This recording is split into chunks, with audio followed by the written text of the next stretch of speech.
Hello and welcome to another live Q&A session. I'm very pleased to say tonight I'm joined by my colleague Stuart Kershaw from the assessment team. Good evening, Stuart. How are you? How's your day been so far? Very good, Sam. Good evening to yourself. Been a good day, yeah. Been over in Bradford carrying out assessments. Bit of sunshine out today for a change in Yorkshire, which is rare. So, and yourself, you had a good day? Yeah, I was actually up at Elex in Bolton this morning, and we did a couple of presentations up there, and I came away sort of mid-afternoon. So yeah, always good at Elex. It was the first one of the season, of course. Yeah, lots going on and lots to talk about, and yeah, everybody wanting to know about Amendment 4 that's imminent. Okay. Very imminent. Yeah. So tonight, just before we start, we just need to go through a bit of housekeeping. So we're going to offer advice and guidance on the questions that are asked, but as always, our advice and guidance can only be limited by the extent of the information we provide in the question. We can't assume any liability to anyone for any loss or damage caused by an error or omission in any advice or guidance that we might give, whether that error or omission is a result of negligence or any other cause. If we do mention legislation, it can't be considered as legal advice. And the most important thing, the individuals must rely on their own skill and judgment when making use of any guidance that we offer. So we're going to run through some questions that were held over. Please do post your questions in the chat. No such thing as a stupid question. As we always say, only stupid answers. So please do post and be respectful to each other in the chat as well. So the whole idea of this evening is we're going to try and help each other with our collective knowledge of BS 7671 and everything electrical installation wise. Nobody knows it all, and we can all learn off each other, which is the whole idea of tonight, and it's a great opportunity. So yeah, please be respectful, but please do post your questions into the chat. So if you've got a question that's recent, or perhaps you've got one that's been knocking around in your head for a long while and you've always wanted to know the answer in, post it in and we'll have a look at it, or somebody else in the audience might know. We might not know, and they might. So yeah, please do. So we'll start off with the question of the week that we posted out earlier in the week, and that was a nice simple one. We were having a good chat about this earlier. What's the maximum rating for an overcurrent protective device used to protect a lighting circuit that's got E14 lamp holders? So for compliance with BS 7671, what's the maximum rating for the overcurrent device that you can have on that circuit? And the options we gave were 5 amp, 16 amp, 10 amp, or 5 amp, 6 amp, 10 amp, or 16 amp. When we did have a little look at at what people were answering, I did this earlier this morning, we had a fair mixture, but we had about a third of the people saying 6 amp, a third of the people saying 10 amp, just over 20% saying 16 amp, and then just coming up for 10%, 8% saying 5 amp. So what's our answer there, Stuart? The answer is from the other equipment, chapter 55. It's 16 amp, Sam. Yeah. Comes from 559.5.1.204.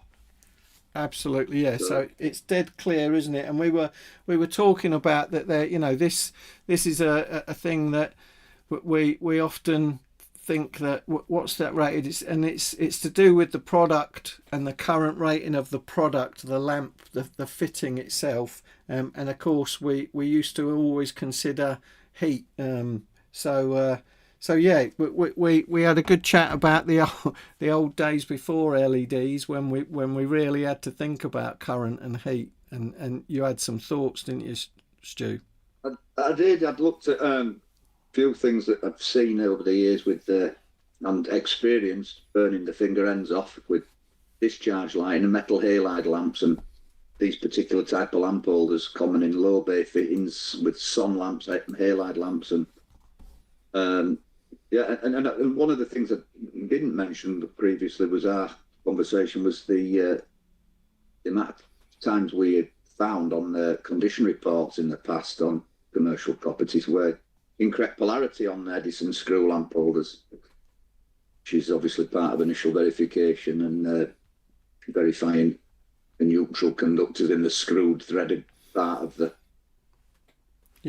center contactor live. I've seen quite a few.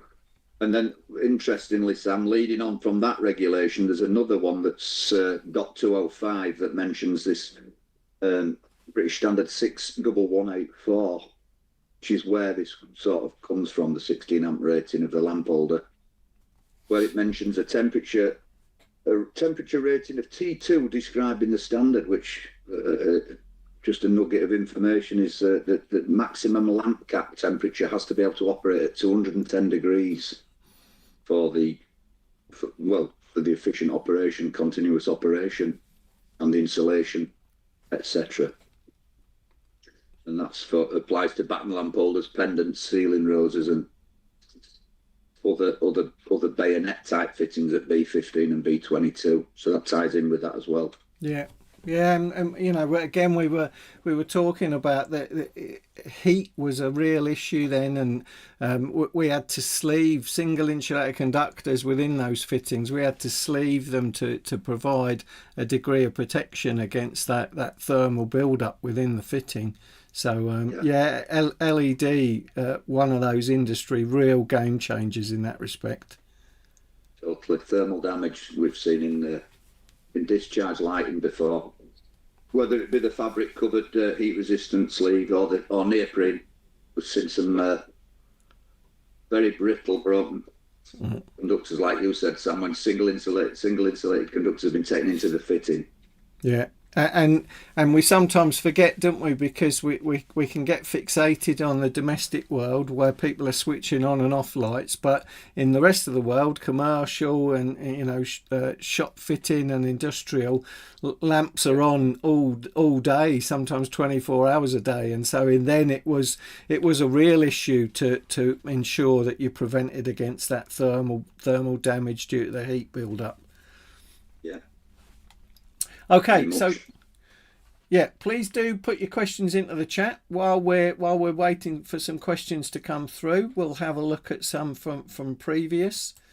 So one of the first ones, which was again a good issue. So one of the engineers asked if you've got a single circuit that's made up of a number of different cables. So this would generally be a large circuit, typically a distribution circuit of some form, in a large installation where you've got a hierarchical approach. So not everything's at the origin. You've got distribution boards and sub boards away from the origin.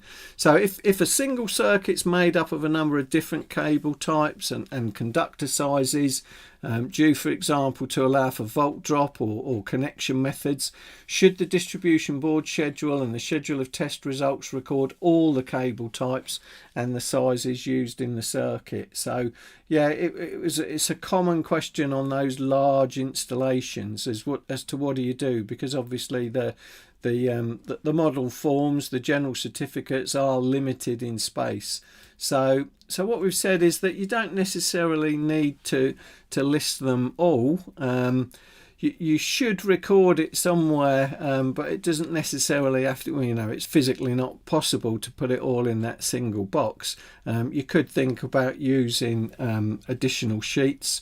And you want to think about worst case scenarios. So yeah, the information needs to be recorded somewhere, but not necessarily in the distribution board schedule or in that single box in the schedule of test results because of the space limitations.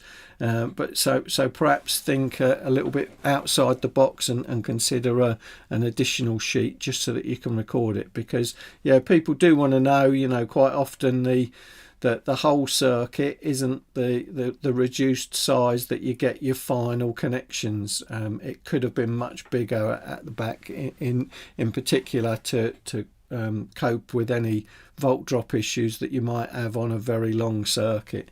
So yeah, it's a requirement because you're providing information, but it doesn't need to all go on that single page. Would you add anything to that, Stuart? Or yeah, again, currently the model forms and our NIC, not on the new NOC software, has got quite a space at the end for any additional information. So I see what you're saying. The size of the box, if we've parallel conductors at 185 mil or something for a big feeder, distribution feeder or something, you're not going to fit it all in. Yeah. On the smaller scale of that, it does say in the question about different cable types. Well, it does say different conductor sizes, but for your ring mains in our drop downs, there is the option of 2 by 2.5 and 2 by 1.5 when we're looking at ring finals. But yeah, take your point on the biggest stuff that maybe parallel conductors are different arrangements. Yeah. It's good to record it all in it, Sam. So yeah, put it on the continuation page, like you say, or at the end, because there's plenty of room in those at the moment. We'll see in Amendment 4 if anything gets added to that. But, okay. Yeah. Another hangover question was: Can a minor work certificate be used when you're replacing a circuit breaker for an RCBO? So can we use a minor works for that? Yeah, I don't see why. Well, definitely we can. Yeah. It's akin to. It's a little bit different, perhaps, but the same ethos to changing an accessory. When you do that, if you use a minor works, it documents the type of earthing arrangement, the number of supply characteristics information, the disboard impedance, fault current, etc. It's providing all the relevant information. It's date and time stamped as well, isn't it? So yeah. And of course, we shouldn't be carrying out. Well, it's not really an alteration or addition. That's the thing, isn't it? It's a replacement like for like, but it's a clear way of documenting. Some local authorities, who I have dealt with, assessed, etc., have got their own system in place for something like an accessory swap. It would be a basic version of such, but it enables them to record the relevant tests that they should be carrying out. Yeah, yeah, and loop impedance, perhaps insulation resistance test. Yeah, verifying it is a ring main if it's a ring such as that. So it's the same type of ethos with changing an RCBO. Yeah. I would say.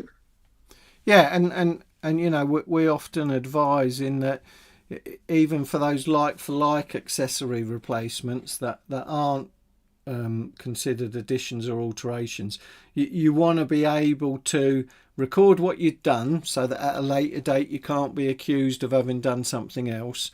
You want to record the results of any safety checks. So have you got an earth fault path, for example, and you might want to record something else that you notice on the installation, which doesn't affect the safety of your work, but it's worth noting.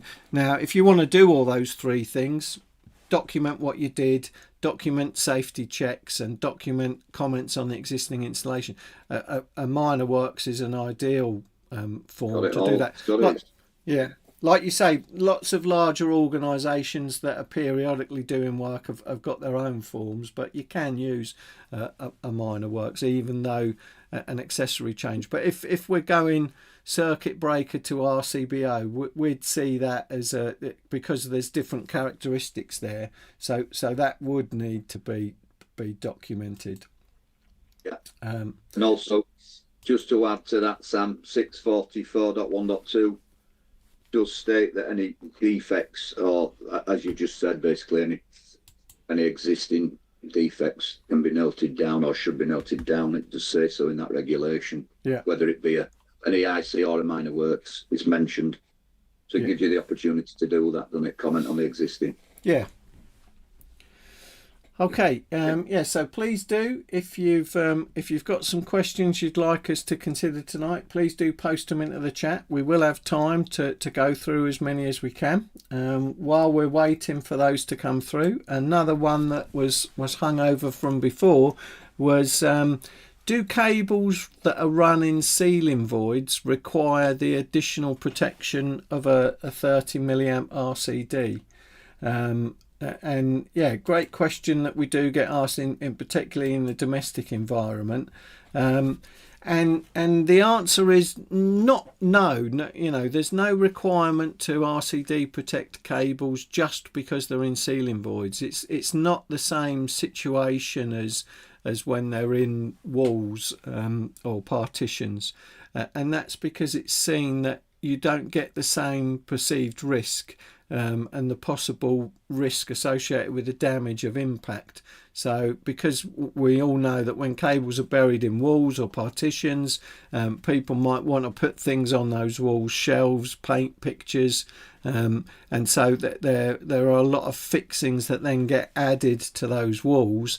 It tends to not be the same for ceilings. You know, the general things that would be added to a ceiling would be a light fitting, and that would be part of the electrical installation anyway. So because of that perceived not the same risk, there's no requirement to provide the additional protection of an RCD for a cable when it's run in that ceiling void, in that gap between the floor of the room above and the ceiling of the room below. You would still need to apply general regs, so even though we don't need an RCD, you need to apply general regs. So the cable, the wiring system that you used has to be suitable for the environment that you're installing it in. You know, so you might not perhaps consider flexible cables if you're installing it in an environment that needs a tougher mechanical sheath. And there might be other reasons that you might need an RCD. For example, if it's a TT installation and you need the RCD for fault protection, but it would be a reason like that. There's no reason just because it's a ceiling void, and that's really because of that perceived less of a risk than it would be if you were running the cables in the behind a wall or in a partition or cavity in a wall or partition. Would you add anything onto that one, Stuart? No, I agree with you there.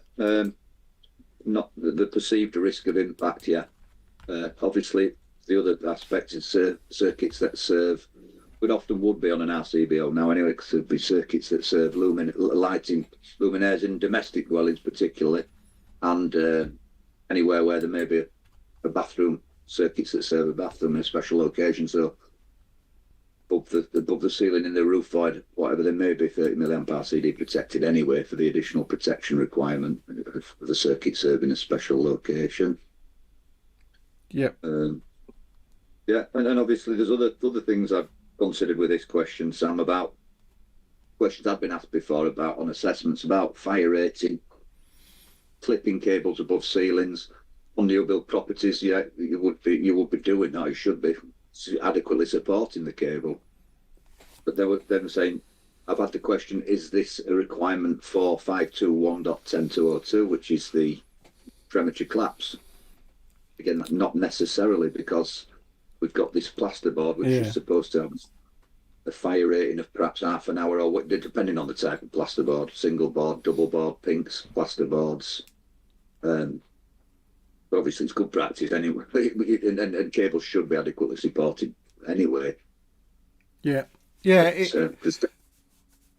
it's a great question. We often get that in, and that like you say, the plasterboard is designed and selected to provide a degree of resistance, and so that then can be used to ensure that, because the timing of that should be associated with the required timing for the type of building that it's in, and to allow evacuation. So yeah, it can be used then to support the cables above. It gets a little bit different when you get into sort of non-domestic situations and you've got things like ceiling grids and ceiling tiles, because then you have to investigate, well, what's the fire rating of those, and is it suitable for the environment that it's in terms of being able to let you use that for your protection against premature collapse. Yeah. Yeah, yeah. Well, obviously there's usually containment systems in place then, but a guy I was with today was saying, "What's this containment above this ceiling?" It was a school that's had issue with the rack concrete. The whole school's got acro props in the boiler house holding it up, and they've had to replace some of the roofs in there quite urgently and rewire the lighting. Sort of it's a fairly urgent situation, and they did use all-round band, but again, it's compliant. It's metallic all-round band, so it provides the adequate protection. Yeah. Rewired the circuits, rewired the circuit where this new ceilings had gone in and flooring had gone in, and then new suspended ceiling, timber underneath, so it all-round banded to the timber. Yeah. Again, personal preference. I would have liked to have seen a basket tray there, but again, the nature of the work sometimes with that situation was a little bit different. But again, it's still met the requirements of temperature collapse there, and contain them above the grid. They're not sat on the grid, where there could be other issues, and then requirements to bond. We get into this questions about bonding to suspended ceiling grid then, which is opening a can of worms, which we'll not do tonight, perhaps.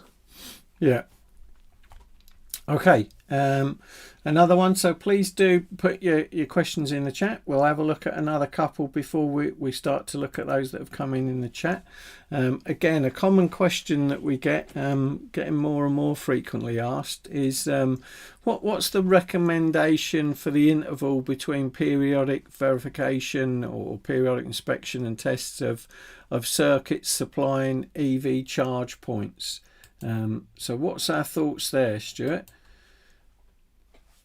Nothing particularly referenced in 722 about frequency or interval of periodic inspections for EV. It would probably fall in line with the recommended intervals or the interval suggested by the engineer, because it's not always a recommended interval. Although guidance note 3 gives some examples for particular types of premises. With EV, there would be no real requirement unless the manufacturer states so, which in my experience, and I've got some experience with installing EVSE, that there's generally no requirements or intervals specified. So it probably would fall in line with the fixed wiring testing or a condition report carried out. The other thing to add for my own experience with this is sometimes, because EV charge points are related to and connected to wireless systems, networks, or there is sometimes issues with them where you may have to attend them in between due to. The other day I had to attend one myself just to do a firmware update because it wasn't working correctly. Yeah. And it did 5 firmware updates while I was there on the phone to this company who manufactured it, mentioning not specifying any company names, but whilst I was there, of course, I carried out and just checked it over and gave it a visual inspection. So, is the IP rating still on the enclosure any good? Because they're obviously subject to the British weather, Yorkshire weather, in my part of the world. So they do take a bit of a tasting, but this particular unit, well installed, and no problems to report on that. So obviously that would be the only thing, but there's no actual requirement. Yeah. That I'm aware of. No. There's no. I mean, we've got some recommendations, as you say, for the type of different types of installs as a recommended for the first periodic inspection, the frequency of it. But we haven't added vehicle charging because it's normally part of an installation. It's not on its own. But as you say, it is generally external. Generally, you've got different environmental conditions and generally protection against impact requirements as well, because we are talking about cars moving. So they need to be considered, but it would generally come under the regime of the rest of the install. So it makes sense to align it with that, so that it is being periodically maintained, periodically checked for safe continuous use. Another great one that we get commonly is, are domestic appliances required to have an isolator in order to comply with BS 7671, the requirements for electrical installations? So this is great, and yeah, we always refer people back to, this goes back to our fundamentals, part 1 of 7671. And that says that everything, every installation, every circuit, every item of equipment must have a means of isolation that's necessary to prevent or remove danger. So it doesn't specifically mention kitchen appliances, but it does mention electrical equipment. And then if you go and have a look at the definition of equipment, that's when it references appliances. So that says any items for such purpose as generation, conversion, transmission, distribution or utilisation of energy, such as, and then it talks about accessories, appliances and luminaires. So it is clear that it means it. So yes, it has to have a means of isolation, but what 7671 doesn't say is, it doesn't say it has to have an independent means of isolation. So that's then always down to the designer based on the appliance and its location and the potential risks. Does he feel that it, or does she or he, the designer, feel that it needs a local isolator, or can they, for example, rely on the breaker in the board feeding that circuit, because that can be used as the isolator if the perceived risks associated with the appliance are such that they don't need something local. Sometimes people often take the thought process that if it's got moving parts, or if it's got parts that generate heat, then they want something more local, so that they can immediately isolate if they see there's an issue with the appliance. But 7671 doesn't say it has to be local, doesn't say it has to be independent. So it's down to an engineering judgment based on experience, based on knowledge of the installation, based on the type of appliance, and also based on the users of the installation, as to whether they feel it would benefit from having a local independent isolator. What about that? Would you add anything to that, Stuart? Yeah, well, clearly it does say effective. Effective means suitably placed for ready operation. Yeah. Shall be provided to remove the voltage, cut it off. So it is there, but like you say, it doesn't actually say, Sam, that it needs to be for every single independent appliance or piece of equipment. But I would just say, harking back to other parts of the regs in the table that references the use of an MCB as an isolator, but in good working practices would deem that you wouldn't really do that. You would. There's other questions involved where there's people who still install a switch fuse connection unit above the worktop for a low level. So that's for me the preferred way of doing it. Other things is putting them inside cupboards, but then you're installing fixed wiring into the cupboards. Yeah. Yeah, and that's the best way of doing it. And then those cupboards get full of cereal boxes and tins and stuff, and they're not readily accessible, particularly then, because you're strabbling around at the back of a cupboard to find and turn them off. Yeah. But just something else to add to this. One thing I particularly personally dislike is in new build domestic properties in recent years, the arrangement where you've got the appliance grid switch. I just find personally, with my experiences as an electrician as well as what I do, is issues galore with those things where they're linking the ring main through a series of 20 amp double pole switches. We've found more faults, loose connections and issues with those not properly set and fixed terminated, where there's a lot of cables, a lot going on in those grids, where you've got the engraved switches for dishwasher, fridge, freezer, washer. There's a lot of load in there and a lot of cables to get in, and we've seen some of those not too well installed and issues caused by that, which does meet the requirement of what that regulation's talking about, but and obviously some of the stuff not labelled properly, with going back to the ones in the cupboards and stuff like that, and you wonder, what's this in here? What's this spare in here doing? Or this Some of them are fairly obvious, I suppose, if it's an oven isolated right next to the cupboard there, but there's no necessarily a requirement on domestic properties for labelling, but again, it goes back to good practice, good working practice, really.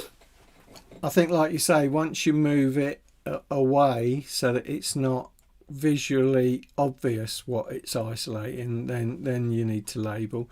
The other small thing that I've seen as well with them installed in cupboards is that it means they can be inadvertently operated by people, and so then you get the call of something's not working, only to find that it's actually been turned off while someone's been placing a can in something. So inadvertently turned off. Tin of beans, turn it off. It's Okay. an easy fix, I suppose. Yeah. We've had a few questions that we can have a look at then. So the first one that came in, again, a common question and a good one is, are the NICEIC okay with EV Ultra cable? And the same person has said, just a note in departures, same as other cables not found in BS 7671.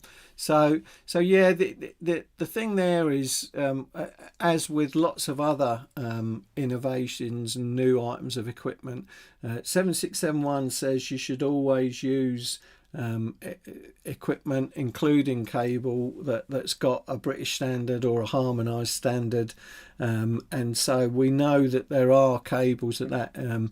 My understanding, it's not fantastic, but because the EV Ultra mixes data and power, there wasn't a British standard, and I don't believe there still is a British standard for that type of cable, which means that that there is no standard. So it's not that people are ignoring it, there just isn't a standard for that type of cable. So the advice would be that you do need to record it in that instance as a limitation, but get information from the manufacturer to support your case, that because 7671 does allow us to have departures, but if we've got a departure, then we need to provide evidence that it's no less safe.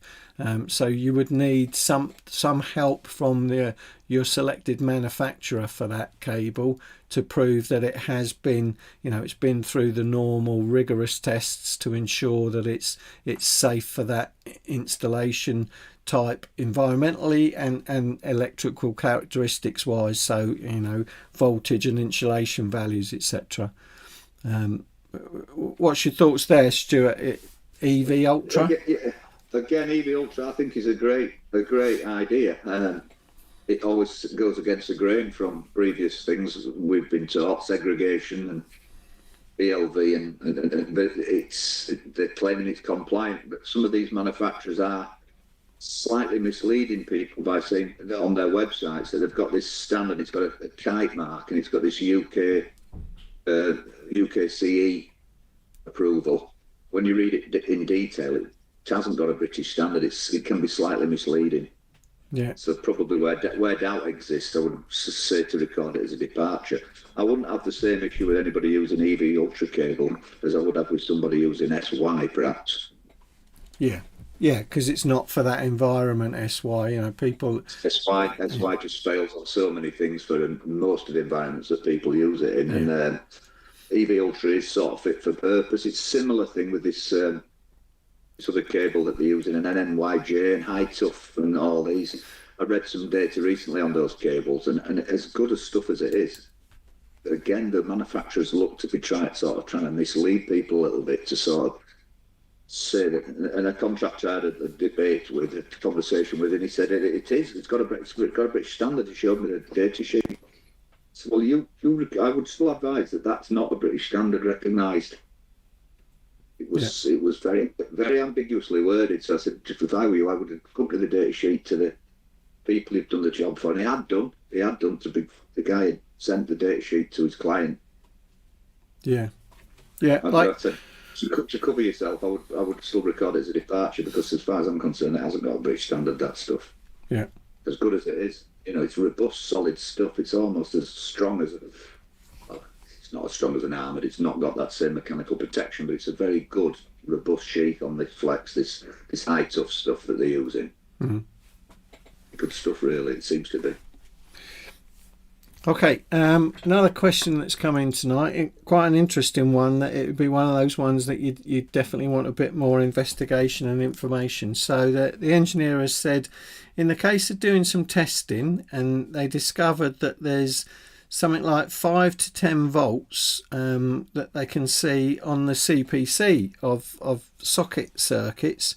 That's been done in Twin and Earth while the main switch is off and isolated. What would be the certificate entry, and also what would be the rectification for it? Certainly interesting. It's not clear whether you're I think from the fact that you say you're doing testing, I'm assuming, but I might be wrong, that it's a periodic test you're talking about. You're not talking about initial verification, and from the way you've asked the question, I don't think that's a socket circuit you've installed. It would be interesting. I think you've got to record it. If it is only 5 or 10 volts, then we would suggest that that's not unsafe, because of our sort of perceived touch voltage that we talk about of 50 volts. But you might want to do some investigation as to what's actually generating that, or is it sometimes we do see in installations that inductive effect of, if you've got some high power circuits in close proximity, that the high power and the magnetic field associated with large currents could be inducing a voltage into some other conductors that are within that magnetic field. So it's possible that it's often we refer to that as a ghost voltage. So it appears in measurement, but then if you were to put a load on it, there's actually no current there.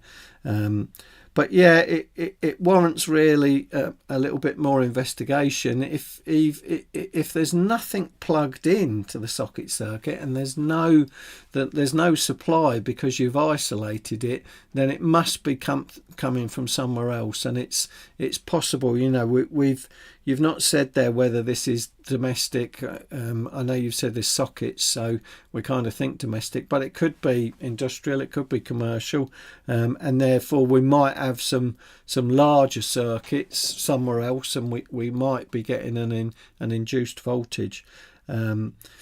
So things to think about, a bit more investigation. Certainly you might want to consider retesting it a fairly frequently, so that you want to see, well, is that growing, that voltage? Is it always there? Is it staying? Is it and yeah, just because you've isolated the socket circuit, try isolate, if it's possible, of course, try isolating other circuits within the installation to see if that disappears it.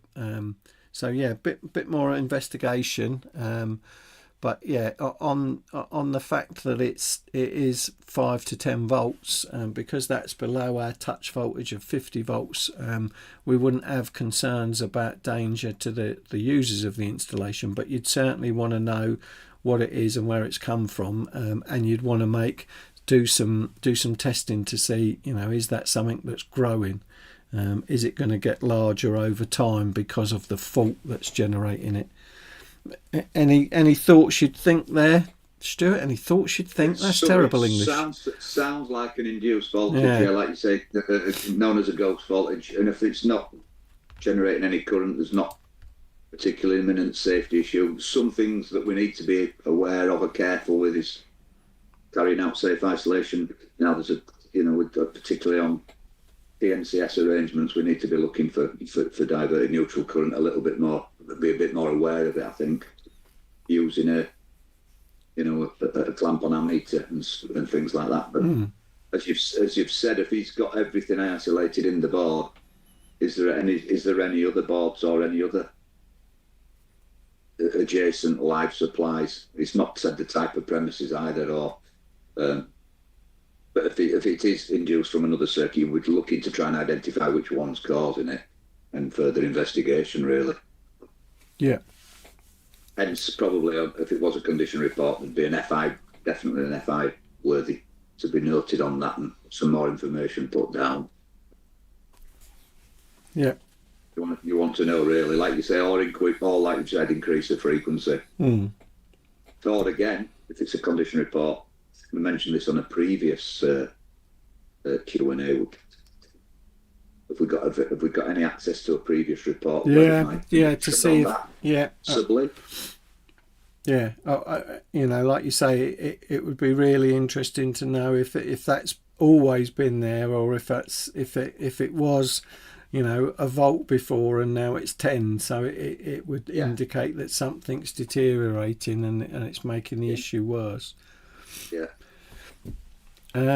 Another question that's come in, and again we might need a bit more information, is how far away should a domestic property be from a feed of an overhead pole feed, but buried from in the ground when selecting SPD device type 1 or 2? So not really clear from the question. That the selection of type 1 or 2, so a type 1 SPD is only required when that building has a lightning protection system. So if there's no lightning protection system, then you can, if the installation requires SPDs, then it can be a type 2 at the origin. So it's not really to do with the distance from the overhead pole or supply. It's more a case of type 1 if the building requires and has a lightning protection system, and type 2 if it doesn't, but requires an SPD at the origin, and that's really to do with the magnitude of the voltages. If we've got a lightning protection system and then we do get a lightning stroke, then we've got much bigger voltages to can deal with them than we would do if we had a situation where it doesn't have a lightning protection system, but we're affected by a lightning stroke in the vicinity, because then we've got transmission through, for example, the ground, and not a nice metallic lightning conductor. We're not going to talk about the same magnitude of issues. So type 1 only required if there's a lightning protection system, type 2 if not, and the installation does require an SPD at the origin. Thoughts on that and SPDs? The lightning protection system type 1, due to the fact that the LPS is connected to the MET, often it should be bonded connected to the MET. So the risk of much higher voltages in the order of higher kilovolts is going to be imported straight into the building onto your system. So that's the type 1 requirement, isn't it? Yeah. So okay. Okay. Another common one on SPD, Sam, is the 10-meter rule for additional SPDs on sub-distribution boards, which is something I like to discuss on assessments. Yeah, it's a good point. If you've got a large installation, and as we talked about before, it's hierarchical, so you've got an intake, and then in remote locations you've got distribution boards and further sub boards. Then, as you say, there's the 10-meter rule to apply. So let's say, for example, you're type 2 at the origin, providing if you've got boards within 10 meters of that origin, they'll still be protected to a degree by those type 2s. Once you go beyond 10 meters, because of the type 2 SPD doesn't stop it, some energy will get through, and that can then re-attenuate and grow within the installation, which is then why, as an engineering estimated rule of thumb, once you go beyond 10 meters, then you need to consider further SPDs to provide that installation with the required degree of protection. 10-meter rule. It's a good one to consider. Okay, we've got one more that was hung over from before, and again it's a good question we get, specifically when people are doing periodics on residential and domestic. if we're testing a domestic installation and the installation's got a coin operated meter, or it's got some form of prepayment meter, but there are no funds and therefore there's no supply to the installation, can we still complete an electrical installation condition report and record the live testing as a limitation? What's our thoughts there, Stuart? It was a common one, I'm saying, back in the day, with testing properties, local authority properties years ago, where this would often be the case, and it was recommended to. You could complete an EIC for it, but you would definitely need to define in part 2 your extent of work, that this is dead testing only, and if further testing is required. On a condition report, obviously you've got quite a lot of your testing's limited, isn't it? RCDs in the installation can't be tested if it's not energised. You know, whether or not you could calculate your ZSs by carrying out your R1 and R2s properly with parallel earth paths disconnected, etc. Yeah, but it should be clearly recorded. Again, I would say this to contractors: ensure that you put in the extent of the installation covered by this certificate, or that relevant section of the certification. If you're only able to do that, you must clearly highlight it. Yeah, might even be worthy of follow it up with an email, perhaps, to the client. This one, yeah, because, like you say, if you're fundamentally only able to partially test it, really, you need to. Yeah, and if the person that you're doing the report for doesn't, they might not immediately understand the implications of not having completed live testing. Again, although it would strictly be compliant with 7671 to record it as an agreed operational limitation, I think the concern we would have is if that responsible person and the person receiving the report doesn't understand that you haven't actually tested live, and therefore you haven't proved that under normal supply conditions you haven't proved the safety of the installation. So it would be a real concern if they thought that they can then just use that dead test only condition report as evidence that it's a safe installation. You as Stuart said, you can't even do RCD testing. There's so much that you can't do to prove that installation would be safe under normal use. Strong recommendation that you actually record on the condition report in order to fully confirm that the installation is safe for continued use. Live testing needs to be performed when the supply has been reinstated. Looking at you're not even able to obtain ZE or anything, so you can't do other than R1 and R2s and insulation resistance tests. It's not worth a lot, is it? Yeah. The meaningfulness of the report is gone down the drain a bit when it's just dead tests. All that. If you think back to when we've installed, the only reason we do dead tests is to make sure that it's safe to actually energize the installation. So by doing the dead test, that's all you've done, is you've proved it's safe to energize, but you haven't proved that it still will be safe when it's energized. Okay, that's great. We've rattled through. I just got to do some housekeeping towards the end. So thanks very much for questions tonight and participating. If you are watching and you're looking at becoming certified, NICEIC certified, please do go to our website where you can have a look at the schemes electrotechnical wise, approved domestic, rented sector, MCS, solar PV, also hazardous area. if you are looking at training, we're well aware that there's lots of requirements, in particular around the electrotechnical assessment specification. So yeah, again, if you are looking to get some training for yourself or for your other employees, then please do visit the NIC website.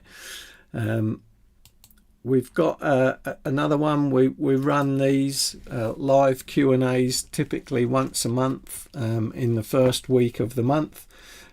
So yeah, I think we've got through the questions that we saw coming through tonight. But if we didn't get round to your one, apologies, and we'll use that as one of the pre-prepared questions at a future event, or perhaps we'll pick it up as one of the questions of the week that we post out on social media. So yeah, thanks very much for participating tonight. Anything else you'd like to add before we say goodbye, Stuart? No, just to all the contractors that we see, keep up the good work, and try and tolerate the EAS specification is causing some contractors some challenges, as we're well aware of. However, it's for the greater good of the industry that people hold the relevant qualifications for the work that they're engaged in. Yeah. And it's important. So we've seen some good interesting work out there. Like I was saying to you earlier, Sam, I've seen a swimming pool location in a domestic dwelling today, which is always of interest. Special locations, and people have done the due diligence there with the design, and they've looked in 702 and made sure everything was correct. And it's good to see. Good to see there's some good people out there in the industries. We'll go from strength to strength, all been well. Yeah, and the electrotechnical assessment spec is putting some requirements, but we know that sitting above that, there's the building safety regulator and mandatory technical competencies coming, and actually EAS is getting us ahead of that curve. So if we do it now, it will actually save the potential pain in the forthcoming future, because there's no doubt about it, but mandatory technical competencies are coming, and that's really what's driving it. So yeah, well, and I know Stuart had to dive around and crash tonight, so really thanks and appreciate doing that. It's really good. The people that I did see up at Elex Bolton this morning, really good to see everyone. And if you are in the Bolton area tomorrow, great exhibition, great opportunity. We're doing a couple of talks up there each day. So we've got a talk about ZS calculations, the second one about shock protection. We're also on an industry forum answering frequently asked questions with colleagues from the IET and from NICEIC, so that's really good industry panel to get a view on. And also we've got, if you visit us, the NIC stand up there at the Bolton Arena is a G90 stand, and there's the Rapid Regs Challenge. Go and have a go at 10 BS7671 regs questions. Whoever gets the most right in the fastest time, there's £100 to win. So I think that when I looked, it was earlier this morning, the leader was 7, only had 7 out of 10 right. So take your time. If you could beat that, you'd go to the top of the leaderboard. So well worth a visit. Bolton Arena, they're there again tomorrow, and then at the end of the month it moves to Alexandra Palace down in London. So yeah, well worth a visit. Okay, well, thanks very much, Stuart. Thanks again. Great to see you and catch up as always. We're going to leave you with Tools to Talk, because our colleagues and our partners at the Electrical Industry Charity have done an awful lot of work. Sometimes it can be an isolated vocation.